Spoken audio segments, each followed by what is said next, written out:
Nangako ng matagalang tulong ang Israeli government sa mga naulila ng 4 na Pilipinong nasawi sa pag-atake ng grupong Hamas.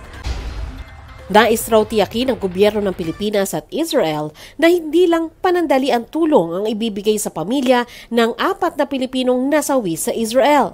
Ayon kay Overseas Workers Welfare Administration o OWA Administrator Arnel Ignacio, sinabi ito sa kanya ng Israel Embassy.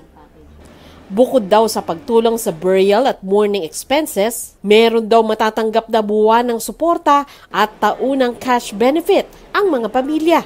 Sila ay treated like an Israeli citizen. So kung ano yung benepisyo na nakukuha ng isang Israeli citizen, yun ang ibibigay sa kanila. Hinalimbawa ni Ignacio ang pamilyang naiwan ng caregiver na si Loretta Alacre na namatay sa pag-atake ng Hamas. Ang banggit sa akin ni Consul hanggang pumanaw yung mga natitira niyang yung kapatid ay makakatanggap.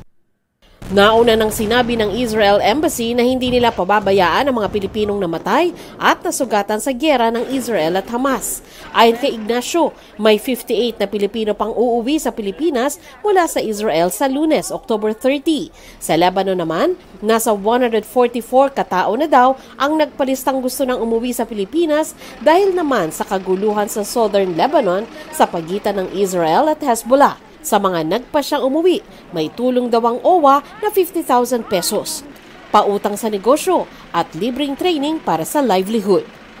Kinumpirma naman ni Israeli Ambassador to the Philippines Ilan Flus na magbibigay ang kanilang gobyerno ng tulong sa pamilya ng mga foreign nationals kabilang na ang mga Pilipino. The Israeli government will recognize them as victims of terrorism and for that then they will be receiving assistance, either the parents, the spouses, or the children, accordingly.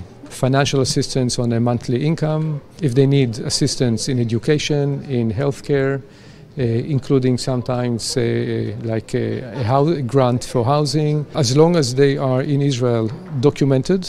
Si Ambassador Flus ay dumalo sa pagtitipon ng mga negosyanteng kabilang sa Israel Chamber of Commerce of the Philippines.